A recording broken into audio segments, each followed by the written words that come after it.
Gee, it's great to be Top Gun, but it's nothing like the fun that I get when I see. During my childhood, I had two great loves, cartoons and video games. But in between those, there was British sitcoms. Between Johnny Bravo and Dexter's Lab, there was Father Ted. If it wasn't Batman and X-Men, it was Bottom. And if I wasn't playing Spyro or International Track and Field, it was Red Dwarf, Vicar of Dibley, Fawlty Towers, Only Fools and Horses, the list goes on. Now some of those I just said are some of the greatest sitcoms of all time. But what if there was one that no one ever talks about? What if there was one that no one wanted to talk about? What if there was one that was so controversial, it was cancelled after one episode? What if there was one that was so... I don't want to. Okay, fine, the show was called How Honey, I'm Home. Seriously, there's a voice at the back of my head saying, "What the fuck are you doing?" But yes, it's the sitcom with Hitler. Run!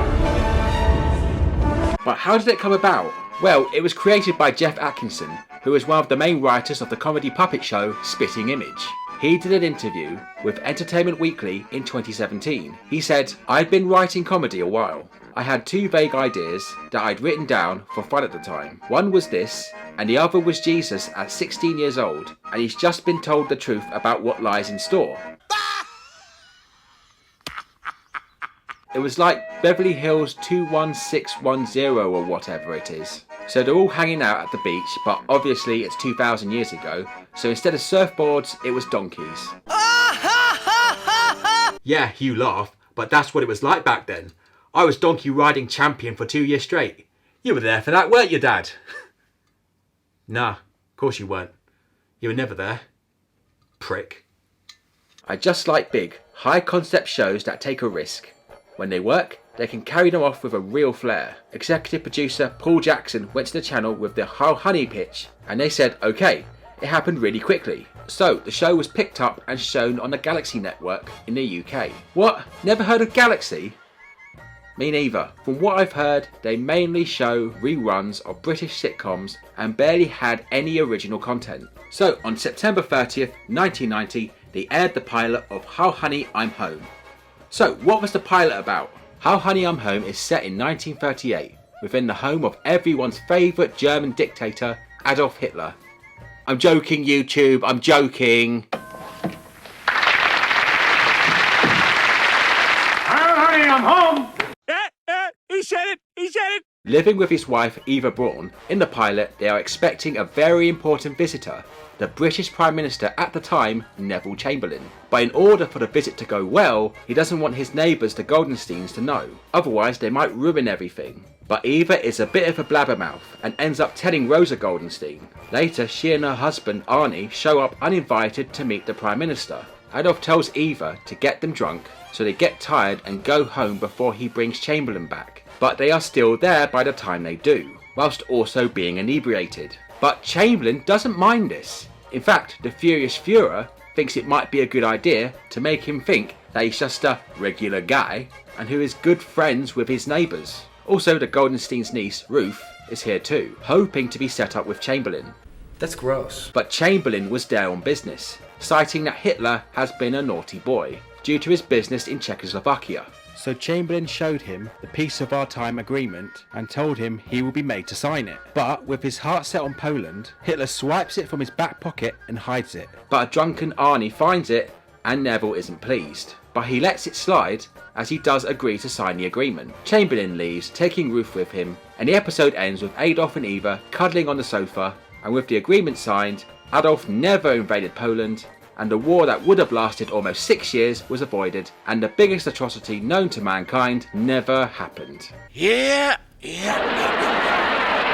Okay, How Honey, I'm Home tried to parody 1950s American sitcoms. Now, I'm not really into US sitcoms of any era. The only ones I were really into were The Fresh Prince of Bel-Air and Scrubs. I was never really into Friends, and more recent shows, like The Big Bang Theory, just annoyed the shit out of me. So yeah, it's not really my thing. I was more into British comedies. But I think I got a grasp of some of the cliches. Main couple disagree with each other, but make up all lovey-dovey at the end. The annoying neighbours, the hating of spouse's mother. Oh, you really hate her, don't you, Arnie? Go on, say it, Arnie.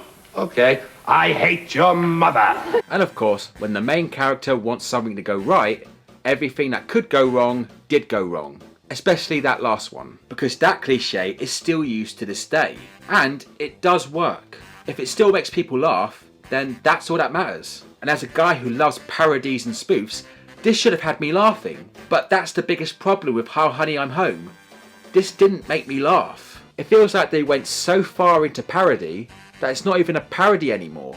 And it could have passed as another US sitcom around that time, if that makes sense. The only thing that is making fun of the genre is the fact that it's Hitler. And it could have worked if it was a 2 to 3 minute segment in a comedy sketch show. Short, snappy, gets its point across, and could have been entertaining satire. But instead we have 25 minutes of irritating loudness. Highlights being Hitler admitting that he's been bad.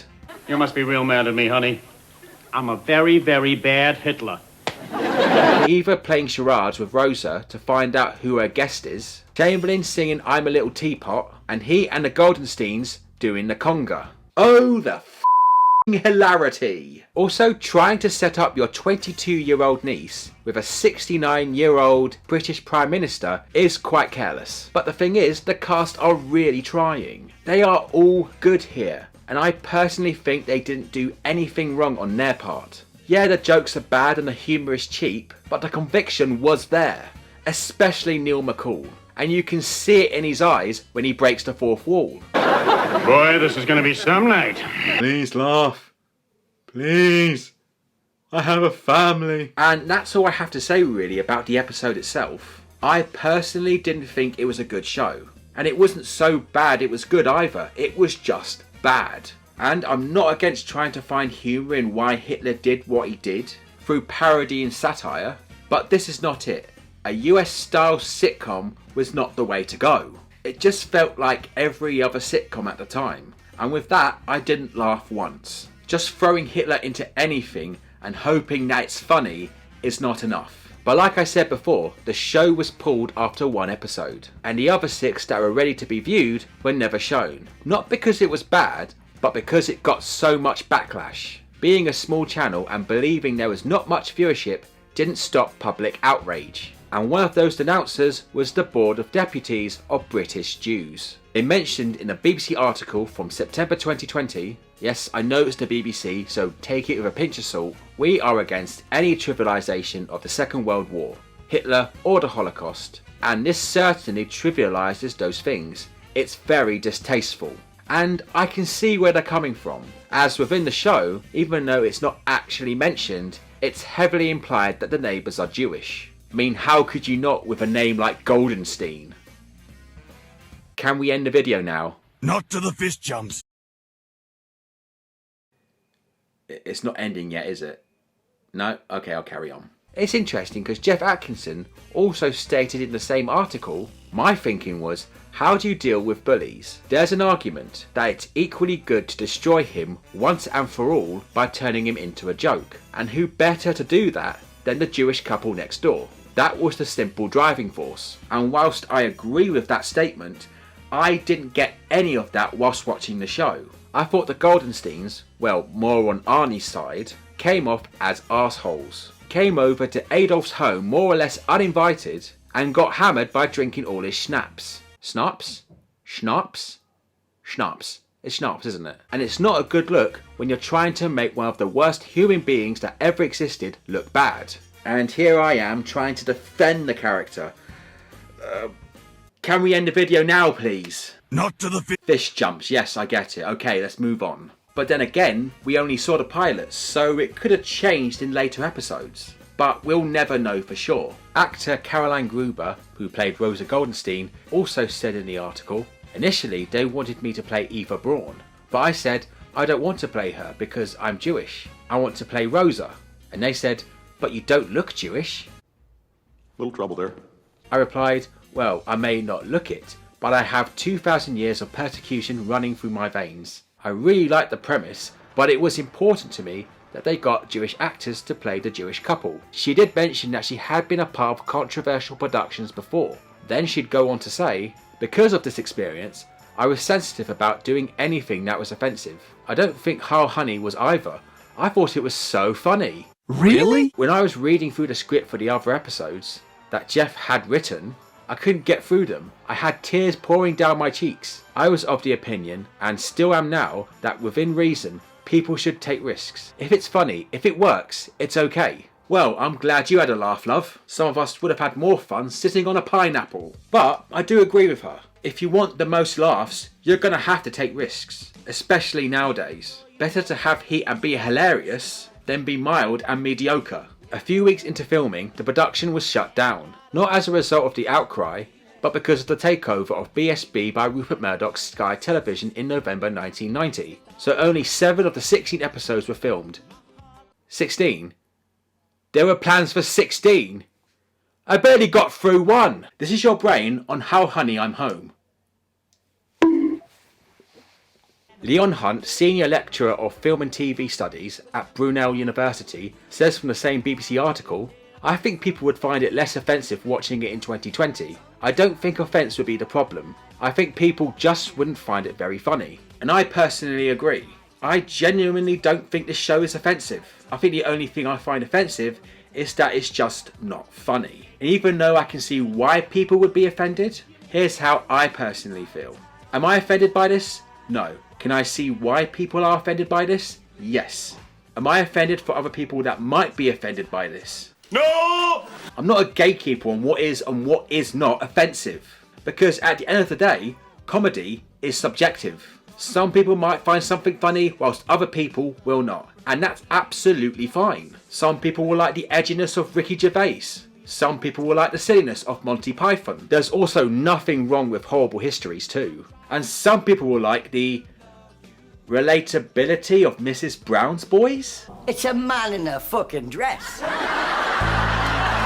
Thinking about it, I'm quite surprised How Honey got as much heat as it did, since Hitler has been made fun of so many times before this. The best example is being Charlie Chaplin's The Great Dictator, and he even made appearances after this too. Red Dwarf, Inglourious Bastards, Doctor Who, even Dragon Ball Z got in on it. And of course more recently, Jojo Rabbit, which, unlike How Honey, I actually liked it. So Hitler in the media is not as uncommon as you think. And even though as infamous as Hitler was, and we shouldn't shrug off history like it never happened, I still think we should be able to find humour in all this. Hitler was evil, so why shouldn't we make fun of him? I also want to bring up another film that came out not too long ago. A film called The Death of Stalin. In my honest opinion, it's probably the best comedy film in the past 10 years. And it's set around the death of someone who could be considered worse than Hitler. The film highlights what people went through living in communist Russia, and what the people around Stalin had to deal with. But they managed to find humour in it, because of how ridiculously real it all was. So for me, there is still a need for this kind of satirical comedy, even on the darker side, granting that the time is right. To conclude on this, I think we still need to take risks when it comes to comedy, even if we are living in a more sensitive world right now. Jeff Atkinson did also say in the same interview with Entertainment Weekly, I don't resent it. It's a problem child that at certain times gives me a lot of pleasure, so I certainly don't think of it as a ball and chain. I think if we got it right, it would have been fantastic. I'd rather have that than another sitcom about a 30-something couple that hasn't really got that much to say. And that is a fair statement. He took a risk and it didn't pay off. Simple as. Because in the end, again, the most offensive thing about How Honey I'm Home is that it's just not funny. I didn't feel like it was making fun of anything. And even though I thought the actors on screen were doing their best, the jokes fell flat and the premise and the parody aspect of it didn't work. So for me, it's a one and done, and I won't be going back to it. But if you are interested in lost media and stuff like that, even though it's not lost, it's been on YouTube for 14 years now, I'll leave a link in the description for you to check it out. But if you want me to watch it with you, I'm not home. And that was How Honey I'm Home and the controversy surrounding it. But what do you guys think? Was there any of you out there that watched it when it came out? And what do you think the line in the sand is for comedy? Comment down below and let me know. And all that's left to say is thank you so much for watching this video. This one's a bit different than what I usually do, but I had quite a lot of fun doing this one. I don't think I've ever done this much research for a video before, but again I had a lot of fun doing it, so I might end up doing another one of these again sometime. And if you enjoyed this video, make sure you like, share and subscribe. I'm nearly at the 200 mark, so if you don't mind giving me a hand, I'd highly appreciate it. And again, thank you so much for watching, and I hope you enjoyed this video. And follow me on Facebook, X and Instagram. I've been Titch, and I'll see you guys in the next... It's over. Oh, fuck off!